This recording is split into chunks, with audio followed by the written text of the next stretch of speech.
Let the train!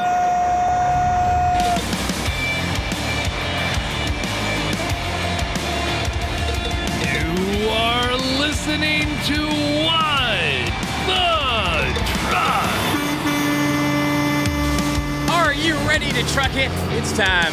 It's time for your nooner with Dooner. I apologize for being a little congested. Take a look at these allergy readings out here in Chattanooga. I know people are suffering all over the place, but take a look. These are off the charts. It's like a 10.1.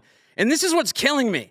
Like, when I came down here from Boston, I thought I'd be dead because I heard the allergies were super bad out here. And for the most part, they're not, except right now, this time of year, because we got maple. Maple is going nuts right now.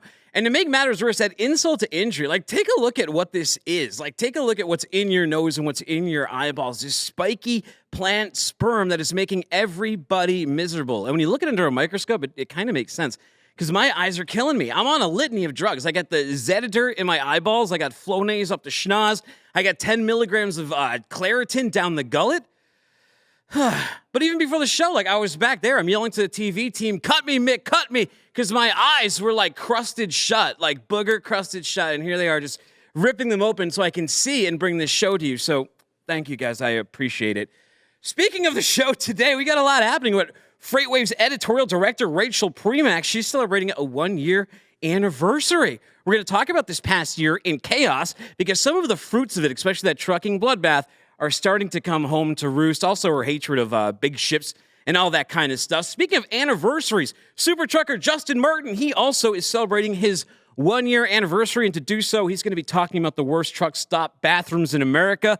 We'll also find out if you can get ticketed for driving around with an unmade bed, drivers who've been stranded after another trucking company shut down, rush hour iPhone heists, and more. Freight, they just raised $7 million to expand Midwest last mile services. We'll meet their co-founder and CEO, Luke Denny, who shares how his team plans to revolutionize final mile. For some reason, I want to say Luke Perry. I think it's all these allergy medications I'm on. I'm having like flashbacks to 90210 up here. Anyways, Banyan Technology CEO Brian Smith, he shares his philosophy on digital transformation, discusses how to deploy these strategies at scale. So let's get to it. Let's tip the band. Your customers and investors want to know that your company is serious about sustainability. Show them the depth of your commitment when you rely on AIT Worldwide Logistics for your freight forwarding needs.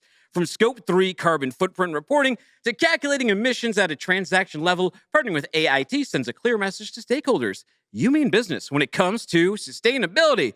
Learn more at AITworldwide.com. But now, let's learn a little or something or two from our editorial director at FreightWaves. It's Rachel Premack. Hey, Rachel.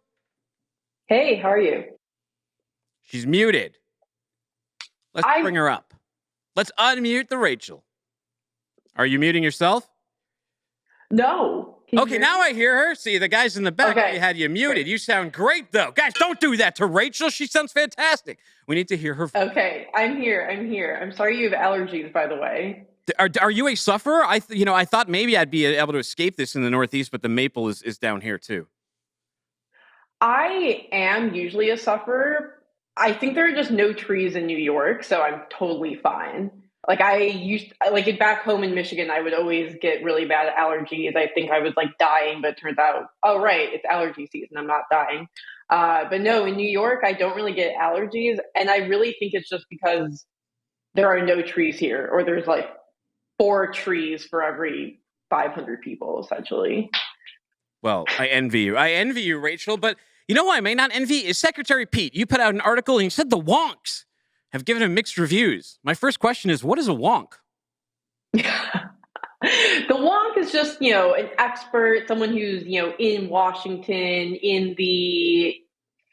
someone who's part of the establishment, basically. Okay. Well, what are these wonks saying about Secretary Pete? Yeah, so I focused on those who are port directors, those who work really closely with our nation's largest ports. And I definitely got mixed reviews. So some folks, especially Gene Soroka, the executive director of the Port of Los Angeles, he had nothing but praise for the Department of Transportation and how they handled the 2021 supply chain crisis. Other port directors were a little bit more hesitant. One said, oh, we really worked more with the Department of Agriculture to set up the pop-up terminals that we use to keep freight flowing. Another said, yeah, they were helpful during the 2021 supply chain crisis, but now that's no longer in the headlines. We had issues trying to work with them to get the funding we need for future projects. And that seems to be the key that a lot of transportation wonks, dare I say, are concerned of, isn't just so much how we respond to the crisis as the crisis is happening, but also how do we prepare and try to mitigate the inevitable next crisis. So, like, if I were to say there's a conspiracy theory that we intentionally put people in that position to fail, would there be any truth in that? It seems like a lot of times we're appointing people who don't necessarily have a background in transportation. Yeah, no, that's definitely an interesting. I don't know if I'd say it's a conspiracy theory exactly, but Buttigieg is absolutely the most well-known member of Biden's cabinet, except for Vice President Kamala Harris, who is technically a member of the cabinet. But it's certainly an interesting kind of situation because I think most people who watch politics would say, okay, he was put in this cabinet role as sort of a way to test his mettle in the larger national scheme. It wasn't really supposed to be one of those positions to really, drag him in the headlines or what have you. And it's kind of had the opposite effect, especially, looking more at conservative media or even really progressive media. They've really looked closely at Buttigieg's performance and his response to certain crises and say that, it's underwhelming or not up to snuff. Interesting. Well, Rachel, I mentioned that it's your 1 year anniversary, and on April 14th, 2022, you put the article out, truck drivers are facing another bloodbath. Tanner DeHart, he tweeted this yesterday. Take a look at this little chart here. It says, tough weekend for trucking. Saw several posts about there not being any freight on the boards. Thursday and Friday leading into Easter, spot rates dropped 5 cents over the weekend leading into Monday, now at $2.25 a mile. Largest single day drop since we started tracking. Let's talk about this, Rachel. Yeah. I mean, that's just that sort of like drastic drop off is definitely something that would obviously affect a lot of drivers. That's something that is really just shows how bad the industry has gotten. It's interesting because we, at FreightWaves and, across kind of the media landscape, we started calling what's happening a trucking bloodbath, last year around this time. Or started calling for the idea that a bloodbath or a recession was going to come to the industry. And some might say, oh, well, it only started now, it only started this year. And I think, looking closely at what owner operators have faced, that's certainly been something that they've been struggling with since last year, especially looking at higher diesel rates. It seems like now the costs have moderated somewhat. Diesel is not quite as crushingly high as it was last year, but the pay has dropped even more. So that's really going to be affecting your small guys, owner operators, small fleets, and even some of these large public fleets. Since last year, they've been talking about how this push in costs and decrease in pay has really been harming them. Yeah, I think if you're under the impression that this just started recently, that's a tell that you don't talk to owner operators and you don't talk to truck drivers out there, because they've been reporting this stuff to us all year long last year coming into now. Yeah, it's getting worse now, but these issues have been stemming for over a year ago. All this volume has been falling out of the top, all this capacity is in racing, and the end result has been some really, really challenging spot rates. And you mentioned the one sort of salvation here is at least fuel has gotten a little bit cheaper, parts have gotten a little bit more available, but really that also depends. It depends on what you need. Yeah, exactly. It's interesting because we actually are still seeing an increase of new fleets entering the industry, but that's outweighed by the amount of those exiting the industry. And the reason that some are now entering the industry is just because it is now a little bit cheaper to open up your own trucking firm. I don't know if most experts would suggest getting into the market right now, even though it is, a somewhat cheaper time compared to last year or the year before to enter the trucking industry. But that is still being outweighed by the amount of firms exiting the industry. Well, here's an idea too of just how fragmented this business is and how these trucking companies go under. Not everything is Celadon, right? So not everything is going to be that big flashy headline. A lot of times it's these very small trucking companies, like my buddy Super Hustle I know, who contacted me over the weekend and was like, hey, our trucking company shut down. They lied to us. They left us in the lurch. I'm going to talk to Super Trucker a little bit about that later, but there's a lot of companies in that smaller category that are extremely exposed to this right now. Yeah. I mean, FreightWaves and especially Clarissa Hawes and what the truck has been reporting on these past few weeks. It is definitely a lot of these firms that are more, a few dozen drivers, not really that, like you mentioned, those big headlines like Celadon, where it's thousands or many hundreds of truck drivers. So yeah, so I guess it's not really quite that same headline effect, but at the same time, that's still, when you think about the industry, most of these companies are really small fleets. So if we start to see more and more of those going bankrupt, that is still affecting lots and lots of people. And we are starting to see some of those larger fleets start to go under as well. We recently reported on Flagship Transport, which has 455 drivers.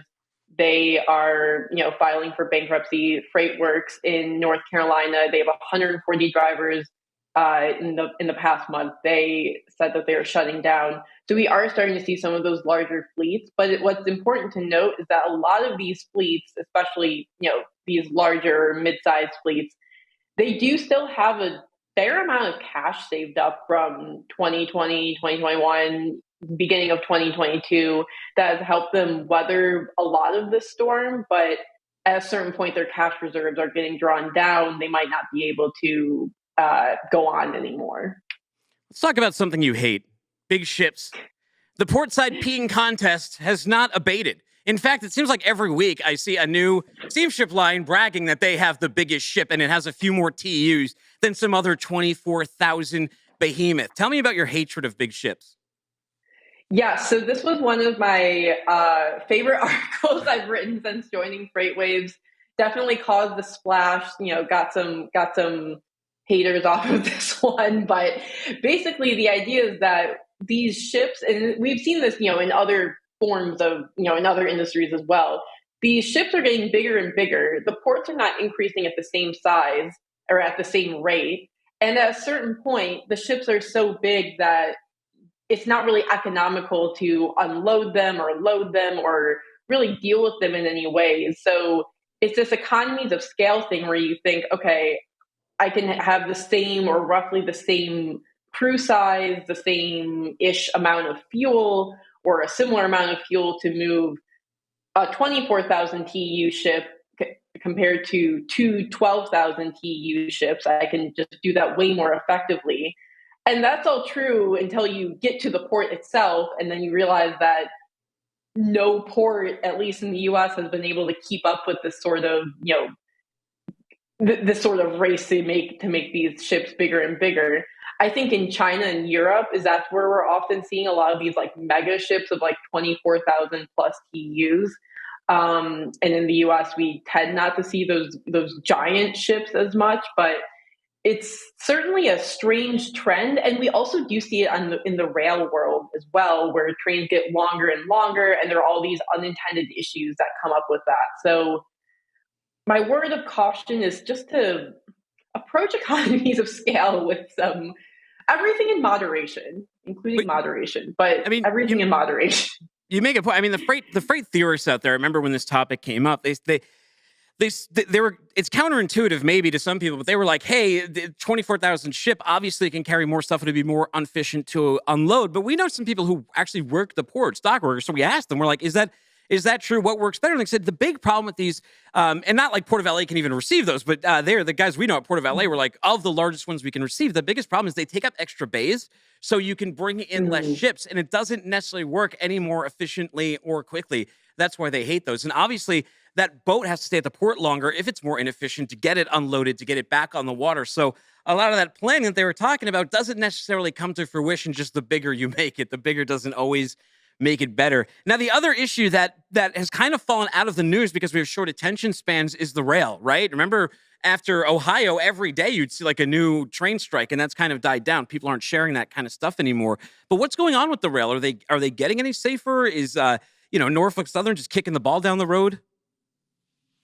Yeah, so there's one Senate bill right now that hopes to address a lot of the safety issues that rail workers have been asking for, and that those at the Federal Rail Administration and the Surface Transportation Board have been talking about. That includes increasing the number of wayside hotbox detectors, which can detect whether or not a train is overheating, or a bearing on a train is overheating. That includes requiring that there are 2 crew members on each train. That's another thing that a lot of workers have been demanding as these rail companies look to reduce the number of workers per train.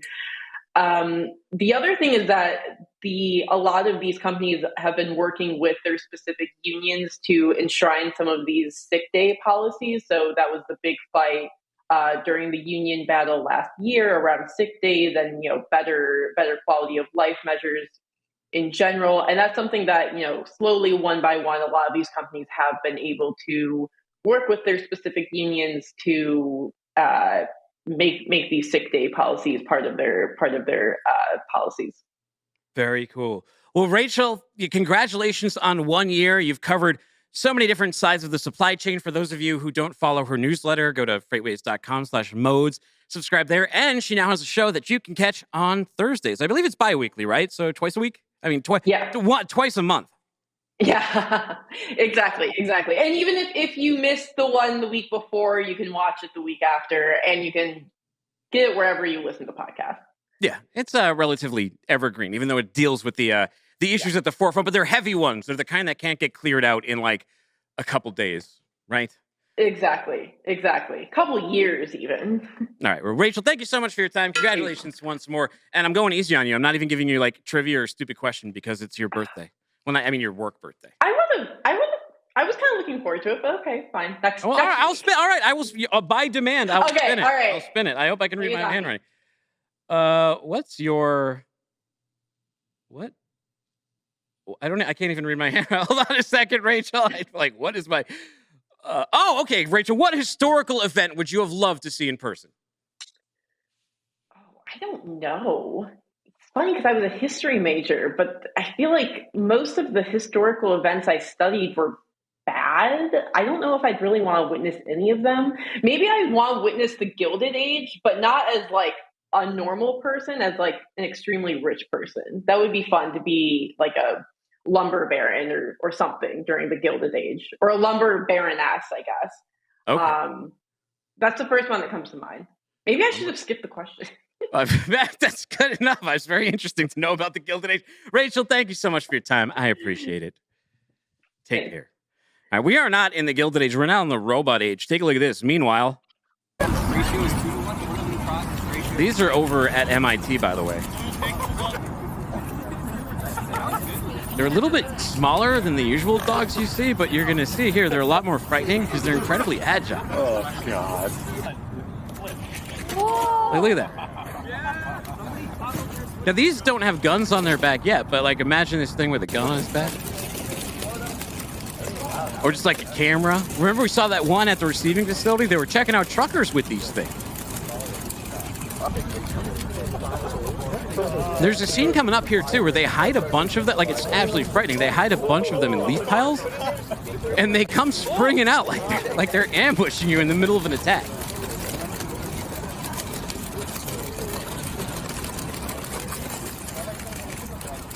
I mean, how many of these do you think you could take at once? Even one? I was looking at like the schematics online, and if you get chased by a pack of these, apparently underneath, like on their, here they come. Look at that. So you see something like that. You're walking around at night. They're like Boston Common, and one of those flips out at you with this soccer ball. Just get underneath them. I believe there's a battery under there. Pull forward and then pull down.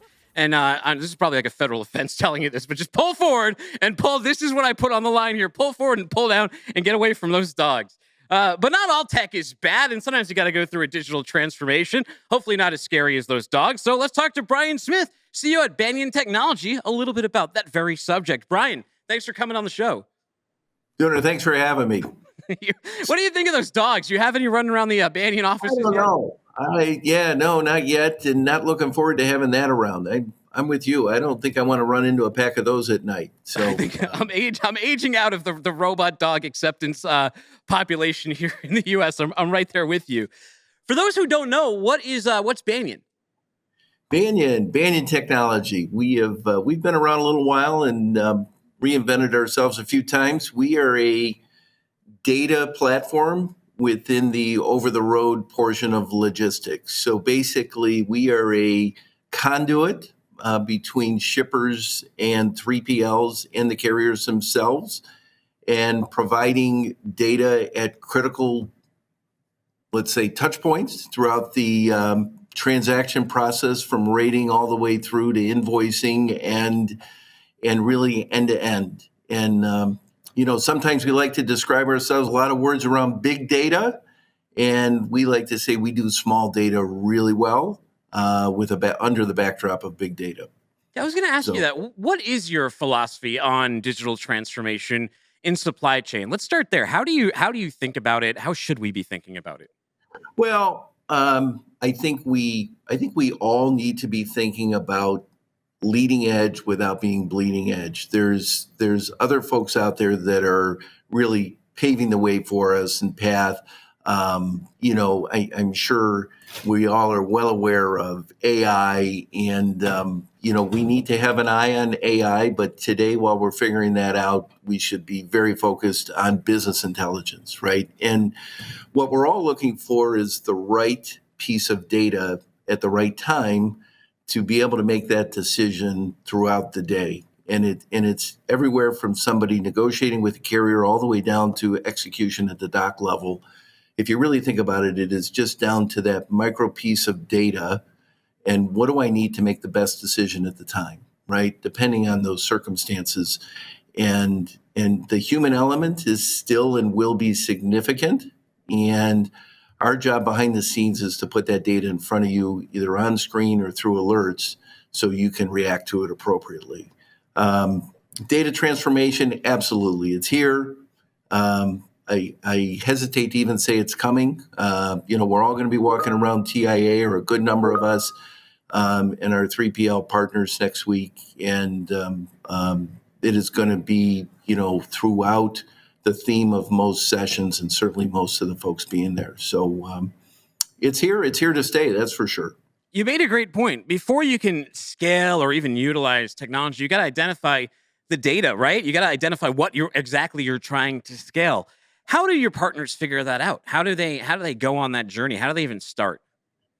Well, there's a couple of things. So from our client partners, it really is, what's their niche, what's their expertise, right? And then you break down within their organization the key elements, the key components, and really, we say this so many times, COVID and supply chain constraints taught us so much, right? And if you think about how much more aware we are today at different points in the supply chain, that we need to be aware of certain aspects, right? Nobody really talked about visibility concerns 5 years ago, and now it's you got to have it to play. On the technology side, it's and this is the really tough part for consumer of logistics services, and in our case, over the road, is the challenge is partnering with the right people, right? We're all making bets on AI partners and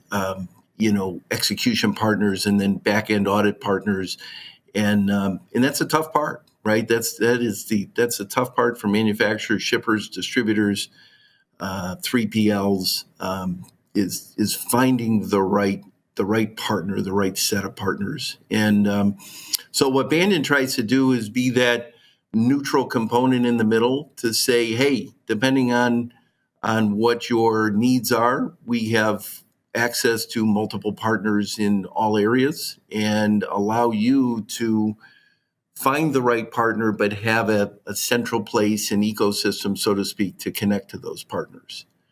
And that's what we spend our time doing.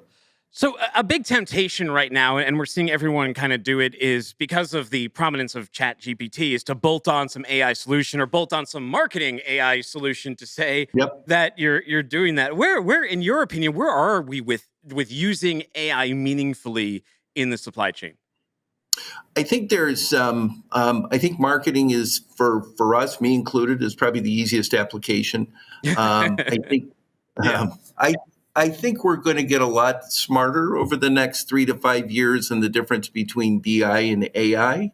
I think a lot of us along this journey are going to find that BI is more than adequate over the next 3 to 5 years to advance, and we're going to need. You will likely need one or two key AI relationships. You won't need a lot, but you'll need more business intelligence relationships. So kind of almost a 2 to 1, 3 to 1. I think there's some really cool digestible things out there now in the marketplace with some money going into AI. Eventually, do I think it's going to touch all areas? I do. And certainly I'm not alone in that. I think AI is here to stay. I think it's going to help us make well in advance. It was going to guide us to carrier solutions, who we should be negotiating with. And then once it starts to guide us, it's really BI that's going to give us the intelligence to have those discussions and to kind of drive those meaningful reports and decisions. It's a very, very exciting time. Well, here's what everyone cares about. Digitizing, going on this journey, going through tech. What kind of ROI are your customers seeing? What kind of return on investment? How is it impacting them? The most digitizing is the ROI is very effective. I do find that where we're able to streamline the human element, the human involvement, and again the technology is there. There's a little bit of you've seen the fighting over the land grab, and eventually. Our truck driver is going to have 13 apps on their phone? Absolutely not, right? There's just like in any industry, there's going to be a handful of winners, certainly in the ELD space, et cetera. So it's kind of a race to that land grab, and you'll hear it seen under consolidation, right? We'll talk about consolidation in the industry. Well, really it is, what is consolidation in some of these newer technologies? It's really acknowledging the winners and then the merging, so to speak, to have that win there overall. Specifically on the digitization front, I think one of the quiet aspects we've seen is what happens in first final mile, and we've seen a lot of advancements in the ability to execute on first final mile transactions, and a lot of that is taking a very labor intensive area of over-the-road shipping and digitizing it. And now you have access literally to tens of thousands of carriers that we didn't even know exist. And you can do that all electronically now. And you're going to get the same experience, the same digital experience as far as dispatching, acknowledgement, receipt of documents, et cetera, in the first final mile market throughout the country that you're going to get from the largest carriers in the country. And so it's those type of wins over time. Today it's expected. 5 years ago it didn't exist. And to some degree we wake up and go, wow, there really has been this transition. So it's really cool stuff. Well, I'm sure our next guest was his ears perked up when he heard you say final mile is where the high ROI is going in tech, because that's what they specialize in. I appreciate you coming on the show today. People who want to learn more about Banyan, where do I send them to? Oh, please come to banyantechnology.com, and we would love to share with you kind of who we are and how we can help you out. Brian, thank you so much for your time today. I appreciate you coming on the show. Okay, sir. Thanks for having me. Take it easy. All right. Did you know AIT Worldwide Logistics plans to reach net zero emissions by 2035? That's 5 years before the date targeted by the Climate Pledge and 15 years in advance of the Paris Agreement's goal. But that's just one part of their overall commitment to corporate social responsibility. Whether it's protecting the planet, nurturing the communities where we live and work, or ensuring high-quality business continuity, AIT is taking action to deliver a better tomorrow. Learn more at AITworldwide.com. All right. Elsewhere. That's much better than those other dogs. I'll take the real dogs anytime. Let's look at him again. That was an impressive jump, though. He came out of nowhere. Although I'll give the Golden some credit too, from a standing leap. Not terrible. I wonder if Luke Denny could do that. He's the co-founder and CEO over at Frat, but I've never Freight. I wonder if he's ever done a standing jump like that before. Luke, welcome to the show. Dooner, thanks for having me. Good to be here. That Golden did like that combine style jump where you just go from like standing position onto something way higher. That's kind of how I feel about summer right now. I'm ready to just, dive right in like that retriever was doing. It's almost here.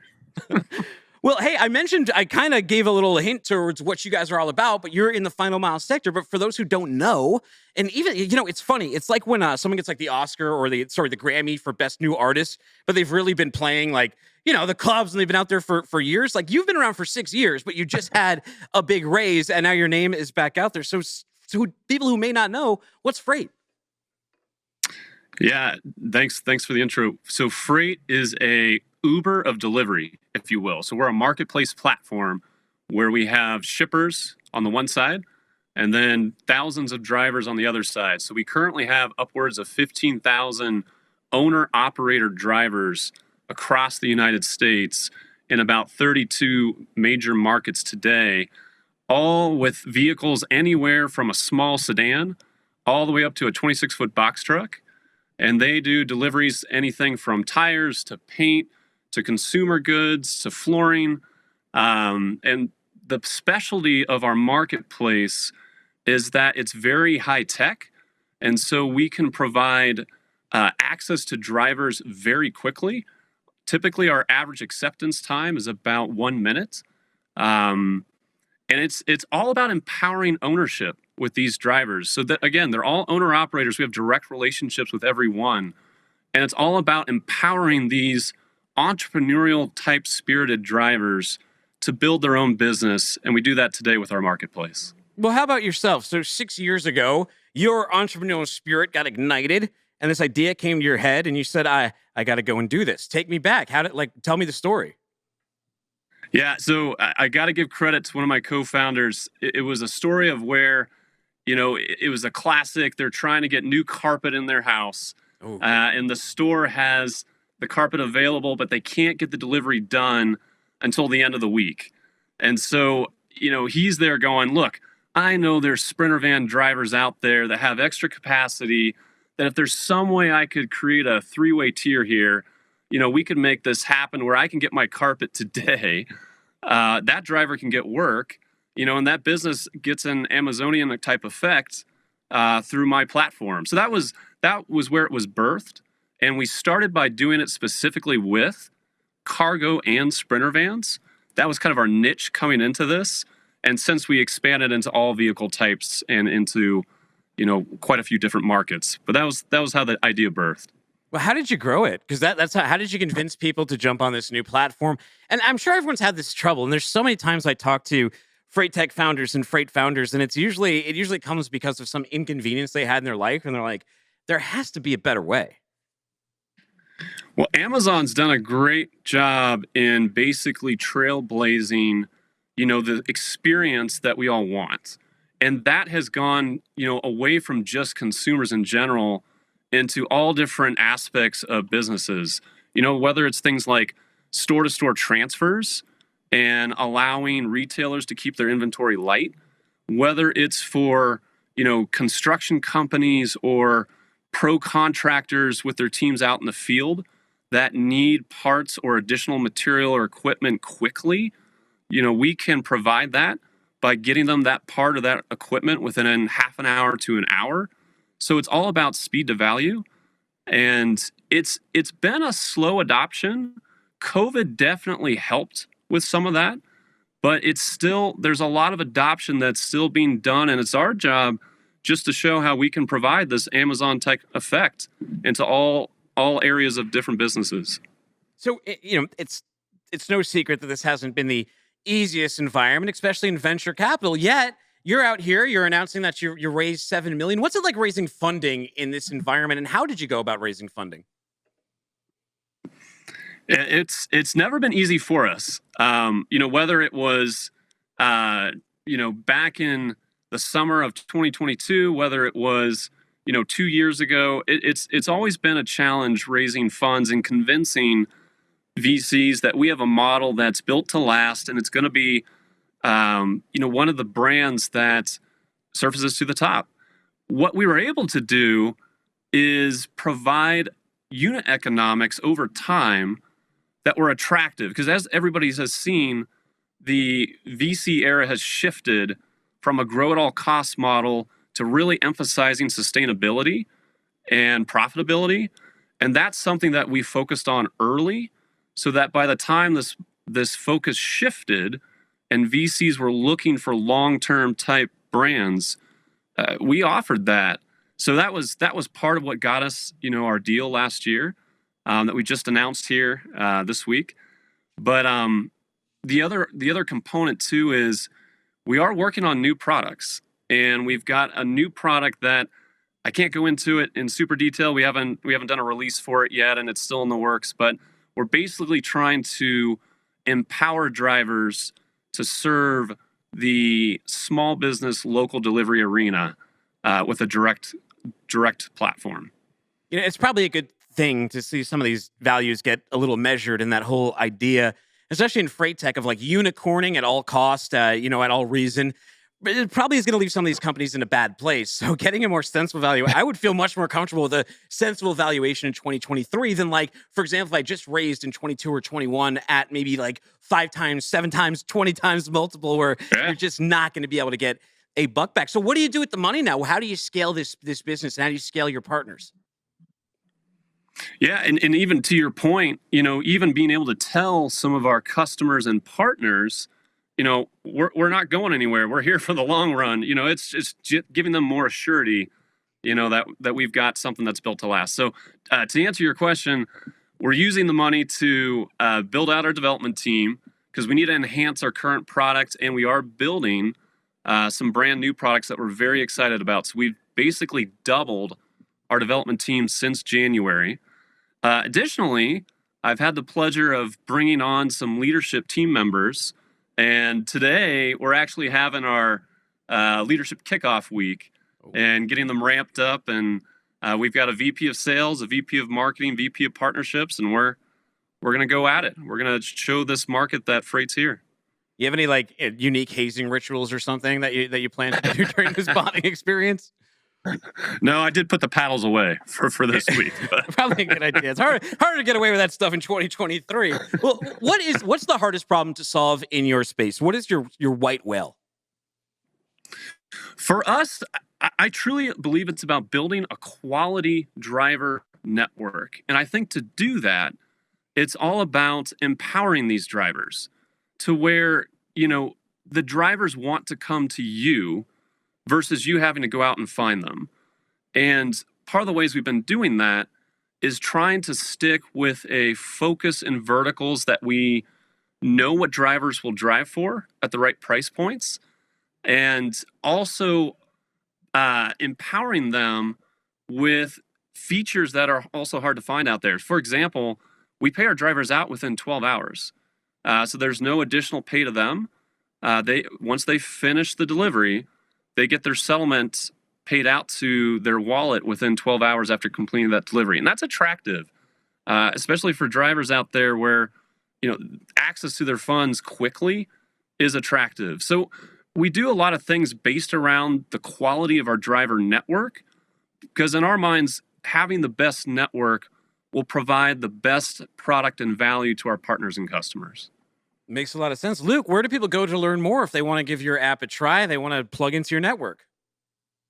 Please come visit us at freight.com. If you want to register to ship with us, it's freight.app. And for all drivers out there, we'd love to have you. We've got, like I said, 15,000 here in the U.S., and we're looking to add more, so please come.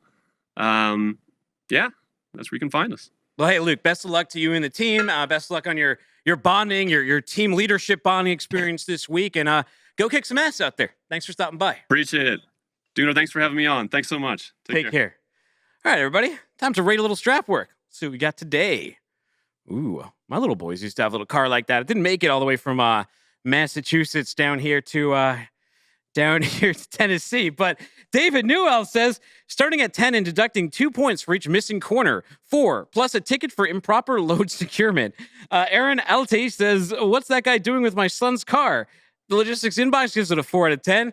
Our own Henry Byers gives it a 9.9. Todd Campbell, he just can't even compose himself. He's laughing. Autonomous Trucker says National Lampoon Hall of Fame. Sal Mercogliano says that sucker is not going to move. Justin Martin says only strap the front. Now it's a tipping hazard. Shubi Dadu says it is only in compliance if there's a stuffed animal tucked in the driver compartment of the said strapped vehicle. Mike says technically it's illegal. It is rolling equipment, so it needs 4 individual points of contact in opposite directions. Mike is the kind of guy who would write you up in a semi-truck for not making your own bed. That's what I bet, Mike. All right, let's bring on. That's it for Rate the Strap Work. It's time for Rate the Super Trucker. Let's bring up Justin Martin right now. I love everybody taking it like super seriously, like every little violation that we find on these stupid toy straps. Oh yes, yeah, the corner ones. Well, here's the thing. Here's the secret. Like the awful strap works always do 1,000 times better than like a good, an actual good. Although you posted one that actually did pretty well, but I think it's because we used them sparingly. We actually did finally show like a good strap work in motion.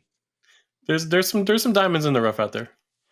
So man, I'm hanging out with my family on Easter weekend, and I get a DM from a friend of ours on Twitter, Super Hustle, right?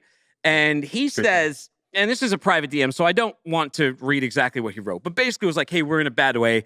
Our trucking company just left us in a lurch. We knew there's some financial issues, but now they just pulled the rug and they shut it down, and we're trapped." And here's this shutdown. Clarissa Hawes. Here's the official story. It says Team drivers for Crom X Inc. of Villa Park, Illinois, say things were looking bleak when they were stranded in a Chicago area hotel for 3 days, more than 1,000 miles from their home, without any idea of when they were going to get a paycheck, if fuel cards were on, any of that kind of stuff.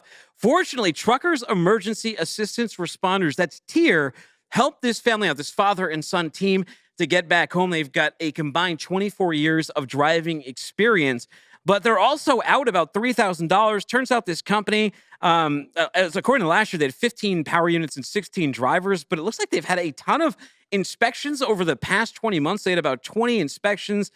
6 trucks have been placed out of service, and our driver friend said they were down to about 5 trucks by the time this all came to roost. Tell me what you know here. Yeah, it doesn't seem like it was a very well-run business. I mean, they were team driving, so you would think with the kind of loads you can haul as a team, they should be raking in the money. But I don't know what kind of lanes this guy was traveling, so maybe the freight rates were just killing them. And to go from 15 units in October to just 5 today, I mean, it tells you it's something. Either they're blowing the money faster than they're earning it, or they're just completely mismanaging their equipment. Or they're just plus they said they were sitting in the shop a lot too. Well, that's the thing. So the wheels weren't working. They probably weren't running very good equipment to begin with. Yeah, if the wheels aren't turning, you're not making money, especially in this rate economy right now. We've beaten that dead horse to death. There must be a better way to beat a dead horse. It's also one thing when, things out of your control, take your business down, but it's another thing to where you're leaving your guys stranded. You have to take care of your employees. If you've got somebody that's been driving for you, not just once, but twice, these guys worked for them 6 months prior, and then they came back. So, that's the turnover in the trucking market. But to just completely dismiss any of their concerns and say, oh, well, SOL, good luck, guys. That's just the most scumbag move possible. Clarissa did a really good job of digging into the other DOT numbers that they have on file. So if you see any listings for Bosco Cargo out of Evansville, Illinois, it's the same guy. Avoid him. He's a scumbag. Do not work for him. Do not do any business with him. Right now they have 1 power unit registered. So whoever that driver is, run. Do not walk away from these guys. Well, I mean, at least he got to spend Easter with his son. So, at least they had that going for him. But this story's not unique just to this company, though. These are a lot of these smaller carriers that a lot of times they don't get on our radar here on FreightWaves. They don't make headlines because it's impacting 15 people. We don't know anyone. No reporter even knew. And this happens all the time with the companies watching out. What do you do in this situation? So you are at a hotel, you think you're driving the next morning, and you get that message that we have shut down. What's your next move? Reach out to Tier. Yeah. It's a great organization. If you're strapped for cash and you're 1,000 miles from home, they're a great organization to get you back home, and start making phone calls. There's always somebody out there that needs drivers, depending on where you live and what the freight situation is where you're at. You can always find work. Hopefully it's the grass is greener on the other side in this situation. I really hope those guys get taken care of.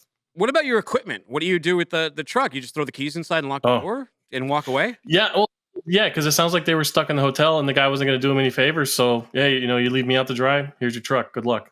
Wow. And you could you be liable if someone broke in or something, or no? You can just walk away scot-free. It gets tricky because you can have equipment abandonment on your record, but the owner of the company isn't trying to get you home. They're not paying for your fuel. They're not paying for your hotels. What else are you supposed to do? Interesting. Well, Justin, I don't know if you've ever gotten pulled over for this, but let's play this tape and we'll discuss. Say that again. Your bed has to be made. By law. No. Hey, sis, go ahead and take your book back. Say that again. Take your book back. I'll provide you with the information on it. Don't worry. And you're gonna write me up on that too, ain't you? I need your registration. You took my book with you. Okay, is your insurance card new as well? Yes, sir. Okay. You got it all with you. That's fine. I also need to see your medical cards on here. Yes, my medical card's on there. Every Bills CDL. of lading. So my bed has to be made He's just trying to get him on stuff here. by some law somewhere, right, officer? I'll tell you what. I'll go back there and I'll look it up. Yeah. I'll show it to you. How about that? And if my bed's not made, which my bed's not made, you gonna write me up for that, officer? You gonna give me your stuff? Yes, sir. I'm working on it. Yes, sir. I'm working on it right now. Hold on a minute. Oh, wait. Let me make sure that's it. I wonder what he almost passed him by accident. Surely you're not going to write me up for my bed not being made, officer. Well, I think he might. So look, I was watching this video and these cops were in a car and they're like, they pulled someone going 3 miles over the speed limit. And they go, that's adequate in Texas. Adequate to me means like the bare minimum where a law enforcement officer can use that as an excuse to escalate the situation to look for something else. And that almost seems like what was happening here. That seems really ticky-tacky. Or is that a normal violation? No, I've never heard of that in my life. I have gotten some, I don't want to say the word, but chicken S tickets in my time. And anytime the officer has to say, I got to look it up, I'll be right back, that tells you they're on like a fishing expedition. Most of these guys, they're writing tickets all day long, every day. They're writing the same kind of tickets. They know this stuff right off the top of their head. The worst one I ever had was going into China Lake Naval Weapon Facility in California. The local police department there, they park right outside the gate and they wait for trucks making the left turn from the traffic light into the gate. And if you're the tires on your trailer travel over the painted line in the road, that's a $200 ticket right there. And that's what they pay for. The one and only ticket I ever got in my 15 years of driving was in California. Easiest $200 California ever made.